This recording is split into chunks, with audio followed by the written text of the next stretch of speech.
నిద్రాణ నిషేధిని మహిత పుంజముగా వెలుగుతానని ప్రతిజ్ఞ చేసిన మహోన్నత పాలకుడు భౌతికంగా దూరమైన తర్వాత మనుకడిపోయారు. అయితే బతుకంతా దేశానికి దారపోసిన నిస్వార్థ నాయకుడు కాంగ్రెస్ సంకుచిత ఆలోచనలతో అవమానాలకు గురయ్యారు. అటువంటి పరిస్థితుల్లో తెలంగాణ రాష్ట్రం ఏర్పాటైన తర్వాత తొలి సీఎం కేసీఆర్ మళ్లీ పీవీ టీవీని ఎలుగెత్తి చాటారు. పీవీ శత జయంతి ఉత్సవాలను మహోన్నతంగా నిర్వహించారు. ఎన్నో కార్యక్రమాలతో పీవీని సమున్నతంగా గౌరవించారు. పీవీకి భారతరత్న ఇవ్వాలని కేంద్రాన్ని డిమాండ్ చేస్తూ నాడు తెలంగాణ శాసనసభలో ఏకగ్రీవ తీర్మానం చేశారు. అది నేడు సాకారమైంది. తెలంగాణ జాతి గర్వించేలా కేంద్ర ప్రభుత్వం పీవీకి భారతరత్న పురస్కారం ప్రకటించింది.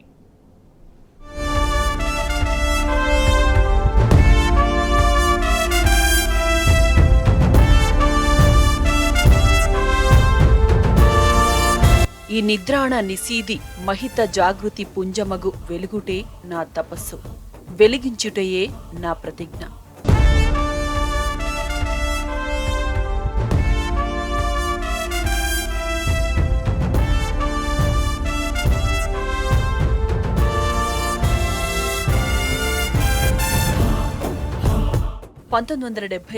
ఆగస్టు 15 నాటి ఆంధ్రప్రదేశ్ రాష్ట్ర శాసనసభలో ముఖ్యమంత్రి హోదాలో పీవీ అన్న మాటలివి. భారత స్వతంత్ర రజతోత్సవ వేడుకల సందర్భంగా పీవీ చేసిన ఈ ఉద్వేగభరిత ప్రసంగానికి నాటి శాసనసభ మార్మోగింది. నిజంగానే ఆ కవితాగానానికి పీవీ జీవితానికి అవినాభావ సంబంధముంది. నిద్రాణమై చీకట్లు అలుముకున్న భూమిపై కాంతి పుంజమగు వెలుగుతానని పీవీ తనను తాను అభివర్ణించుకున్నారు. ముమ్మాటికి ఆయన జాగృతి పుంజమే. మౌనమునిలా దేశానికి ఎంతో సేవ చేసిన నిస్వార్థ పాలకుడు పీవీ వికృత రాజకీయ క్రీడలో నిద్రాణమైపోయారు. భౌతికంగా ఉన్నప్పుడు చేసిన సేవలను జాతి స్మరించుకోవాలంటే వర్తమాన పాలకులు అందుకు కృషి చేయాలి. కానీ పీవీ నరసింహారావు చనిపోయిన తర్వాత కొంతకాలం అది జరగలేదు. కాంగ్రెస్ పాలకులు సకుంచిత స్వభావంతో ఆయనను విస్మరించిన మాట అక్షర సత్యం. భారత్ బలమైన ఆర్థిక శక్తిగా అభివృద్ధి చెందడానికి ఎంతో కృషి చేసిన పీవీకి అందుకు తగిన గుర్తింపు లభించలేదు. పివి నరసింహారావు గారు ఒక పెద్ద స్టాల్వాల్ట్. ఆయన కూడా ఒక గొప్ప నాయకుడు. ఆయన గొప్ప పండితుడు, అనేక భాషలు తెలిసినటువంటి వాడు. ఆయన ముద్ర ఉంది భారతదేశ రాజకీయాల్లోనూ, ఇటు ఇక్కడ తెలుగు రాజకీయాల్లోనూ ఆయన ముద్ర చాలా బలమైంది. అయితే ఆయన పట్ల కాంగ్రెస్ పార్టీ చాలా వివక్షను చూపించింది, అన్నిటికీ చాలా అవమానించింది. ఆయన మరణం తర్వాత కారణాలు ఏమైనప్పటికీ కూడా, అంటే ఏ వ్యక్తిని కూడా మరణాంతాన్ని వైరాణి అంటారు. మరణించిన తర్వాత కూడా ఒక వైరము, ఒక అవి చేయవలసినటువంటి పని లేదు. కానీ ఆ పనికి కాంగ్రెస్ పాల్పడింది. ఇవాళ పివి నరసింహారావుకి ప్రస్తుతం ఉన్నటువంటి కేంద్ర ప్రభుత్వం భారతరత్నను ప్రకటించింది. ఒక తెలంగాణ బిడ్డకు భారతరత్న రావడం అనేది డెఫినెట్గా ఒక తెలంగాణ వాసిగా అది నాకు సంతోషాన్ని ఇస్తుంది. దివంగత ప్రధానమంత్రుల అంత్యక్రియలు ఢిల్లీలో యమునా నది ఒడ్డున జరిపి వారికి ఒక స్మృతి చిహ్నం నిర్మించడం ఆనవాయితీగా వస్తోంది. కానీ పీవీ విషయంలో మాత్రం ఇందుకు భిన్నంగా జరిగింది. మహోన్నతమైన పీవీని కాంగ్రెస్ పార్టీ అవమానించింది. కనీసం ఆయన భౌతిక కాయాన్ని సందర్శనార్థం ఢిల్లీలోని పార్టీ ఆఫీసులో ఉంచేందుకు కూడా అంగీకరించలేదు. భౌతికంగా ఆయన దూరమైన దశాబ్ద కాలం పాటు ఆయన మరుగున పడిపోయారు. 2014లో తెలంగాణ రాష్ట్రం ఏర్పాటైన తర్వాత పీవీ స్ఫూర్తి టీవీగా నిలబడింది. అందుకు ప్రధాన కారణం తెలంగాణ తొలి ముఖ్యమంత్రి కేసీఆర్.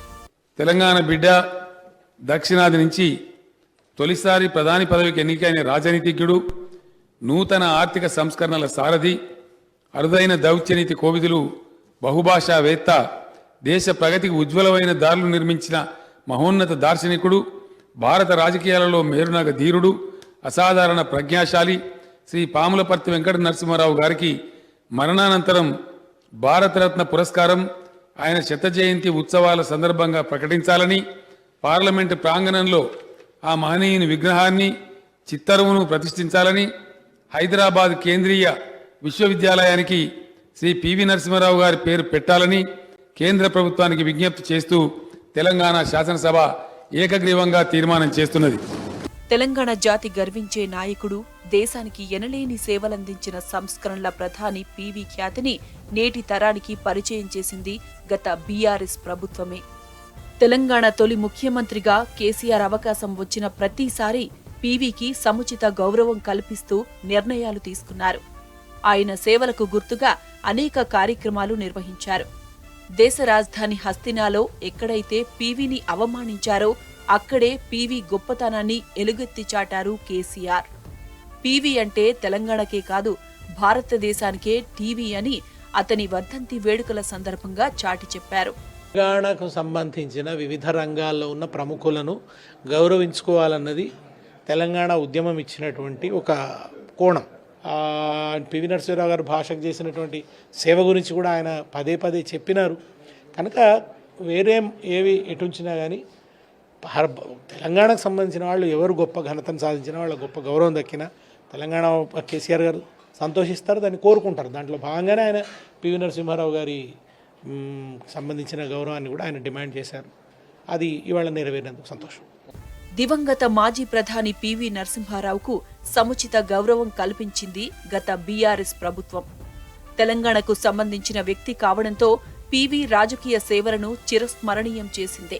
పివి కాంగ్రెస్ పార్టీకి చెందిన నాయకుడైన తెలంగాణ తొలి సీఎం కేసీఆర్ మాత్రం ఈ విషయంలో రాజకీయాలకు అతీతంగా మహోన్నతమైన నిర్ణయాలు తీసుకున్నారు. పార్టీలకు అతీతంగా వినూత్నమైన గుర్తింపును కల్పించే దిశగా ఎన్నో కార్యక్రమాలు నిర్వహించారు. 2021లో పివి శత జయంతి సందర్భంగా అప్పటి బీఆర్ఎస్ ప్రభుత్వం అంగరంగ వైభవంగా వేడుకలు నిర్వహించింది. పివి శత జయంతి ఉత్సవాల పేరుతో ఏడాది పొడవునా వివిధ కార్యక్రమాలు చేపట్టింది. పివి జ్ఞానభూమికి గుర్తుగా నెక్లెస్ రోడ్డుకు పివిఎన్ఆర్ మార్గ్గా నామకరణం చేసింది. పివిఎన్ఆర్ మార్గ్ ప్రారంభంలో 16 అడుగుల ఎత్తైన పివి కాంస్య విగ్రహాన్ని గత బీఆర్ఎస్ ప్రభుత్వం ఏర్పాటు చేసింది. నాటి ముఖ్యమంత్రి కేసీఆర్ పివి విగ్రహాన్ని ఆవిష్కరించారు. 2021లో 2021లో పివి గారి శత జయంతి ఉత్సవాలు బాగా గొప్పగా, చాలా గొప్పగా ఒక రాష్ట్రానికి మాత్రమే పరిమితం కాకుండా దేశానికి తెలిసేలాగా దేశాల్లో తెలిసి దాదాపు నేనే 40 దేశాల జూమ్ మీటింగ్స్లో నేను పార్టిసిపేట్ చేసినాను. అట్లాగే అంత బాగా గొప్పగా మన బీఆర్ఎస్ ప్రభుత్వం కేసీఆర్ గారి చొరవతో చేయడం జరిగింది. అది చాలా బాగా పనిచేసింది. అంటే పివి గారు అంటే ఎటువంటి వ్యక్తి, ఎటువంటి ప్రధాని అని. ఆ తర్వాత 2 ఏళ్ల క్రితం నేను ఢిల్లీలో తీన్మూర్తి భవన్లో మన ప్రధానులు చేసిన అన్ని మన దేశ ప్రధానులందరూ చేసిన ఒక మ్యూజియం చేశారు. జాతీయ పార్టీ చాలా చాలా అద్భుతంగా ఉంది. అందులో పివి గారు ఇనాగ్రేషన్కి వెళ్ళినప్పుడు పివి గారి గురించి చెప్తుంటే అది ఎంతో చాలా గర్వంగా అనిపిస్తుంది. అందరికీ దే రెండెడ్ సర్వీసెస్ అని ఒక సెంటెన్స్ చెప్తే పివి గారి గురించి చేసిన సంస్కరణలు ఒక 3-4 మినిట్స్ దాకా కంటిన్యూస్గా, అంటే అంతమంది ప్రధానులు ఎక్కువ టైం కేటాయించింది నెహ్రూ తర్వాత పివి గారికి. ఇదంతా చాలా గర్వించదగ్గ విషయం. ఇక్కడి నుంచి మొదలైంది మన కేసీఆర్ ప్రభుత్వం నుంచి మొదలైతే మళ్ళీ జాతీయ స్థాయిలో మళ్ళీ భారతరత్న ఇవ్వడం అనేది పెద్ద రికగ్నిషన్.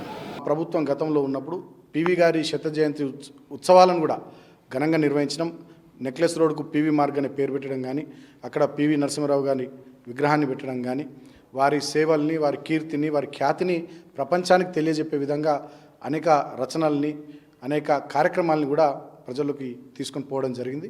అంతేకాదు పివి వంటి మహోన్నత నాయకుడికి భారతరత్న పురస్కారం ఇవ్వాలని డిమాండు లేవనెత్తింది తెలంగాణ తొలి సీఎం కేసీఆరే. పివికి భారతరత్న ఇవ్వాలని కేంద్రాన్ని డిమాండ్ చేస్తూ 2021లో తెలంగాణ శాసనసభ తీర్మానం చేసింది. ఇక దేశవ్యాప్తంగా పివి ఖ్యాతిని మరోసారి ఎలుగెత్తి చాటారు తెలంగాణ తొలి సీఎం కేసీఆర్. పివి శత జయంతి ఉత్సవాలను నభూతో అన్న రీతిలో నిర్వహించారు.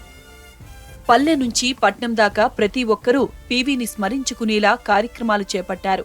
ఆ తర్వాత పలు సందర్భాల్లోనూ పివికి భారతరత్న అవార్డు ఇవ్వాలని కేంద్రాన్ని డిమాండ్ చేశారు. తెలంగాణ ముద్దుబిడ్డ మాజీ ప్రధాని పివి నరసింహారావు గారు దేశానికి చేసిన సేవ ఎంతో ఉన్నతమైనది.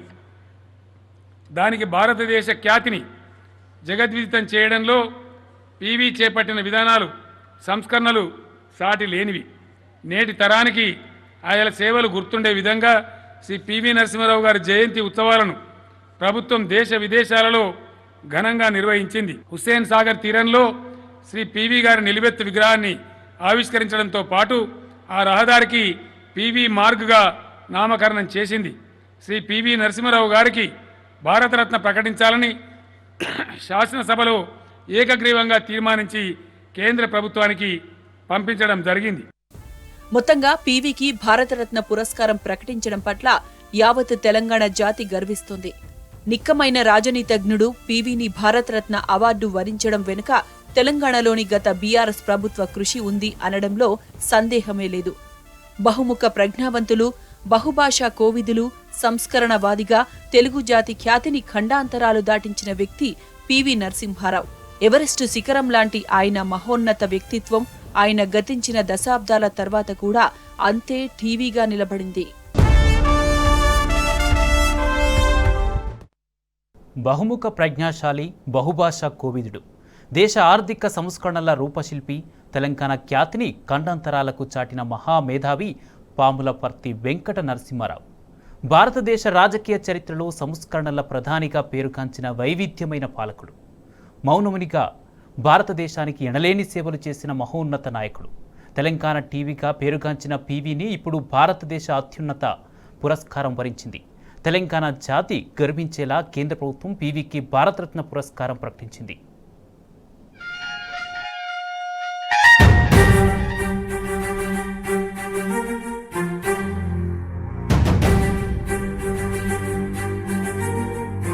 పివి నరసింహారావు తెలుగువారు గర్వపడే ఓ మహోన్నత వ్యక్తి. ఆయన రూపం, తేజం ఇప్పటికీ ప్రజల కళ్ల ముందు మెదులుతూనే ఉంది. నిత్యం గంభీరంగా ఉంటూ మౌనమే ఆయుధంగా మార్చుకున్న అపర మేధావి, ఓ బహుభాషావేత్త. తెలుగు జాతి కీర్తిని హస్తిన వీధుల్లో రెపరెపలాడించిన గొప్ప నేత. దక్షిణ భారతీయులు సగర్వంగా తలెత్తుకునేలా దక్షిణాది నుంచి తొలిసారి ప్రధాని పీఠాన్ని అధిరోహించారు. అంతులేని కష్టాల కడలిలో ఉన్న దేశాన్ని తన అపర మేధావితనంతో అనేక సంస్కరణలు చేపట్టారు. దేశం తిరిగి తలెత్తుకుని గగన వీధులలో విజయ పతాకం ఎగరవేసేట్టు చేశారు. ఒకటా రెండా ఎన్నో సమస్యలను అధిగమించి మందగించిన భారత ఆర్థిక వ్యవస్థకు తిరిగి జీవం పోసిన ఓ బహుముఖ ప్రజ్ఞాశాలి.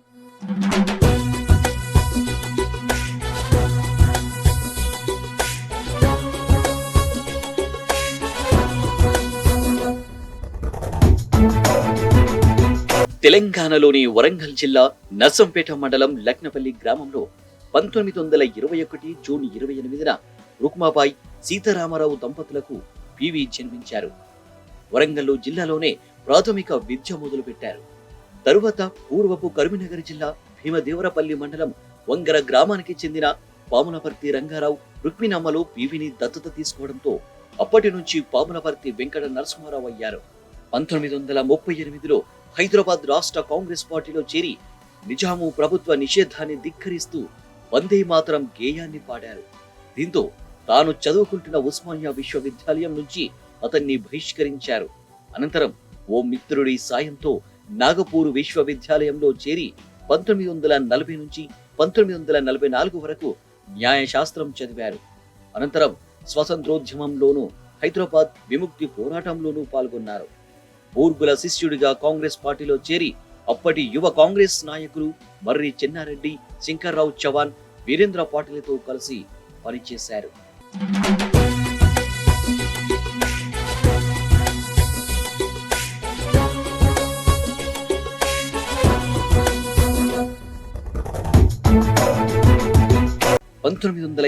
లో కరీంనగర్ జిల్లా మంత్రి నియోజకవర్గం నుంచి శాసనసభకు ఎన్నికయ్యారు. ఇదే నియోజకవర్గం నుంచి వరుసగా 4 సార్లు శాసనసభ్యుడిగా పనిచేశారు. 1962లో మొదటిసారి మంత్రి అయ్యారు. 1962 నుంచి 1971 వరకు మంత్రి పదవులు నిర్వహించారు. వివాదాల జోలికి పోని అతను వ్యక్తిత్వం, రాజకీయ నేపథ్యం ఆయనకు 1971 సెప్టెంబర్ 30న ఆంధ్రప్రదేశ్ ముఖ్యమంత్రి పదవిని సాధించి పెట్టాయి.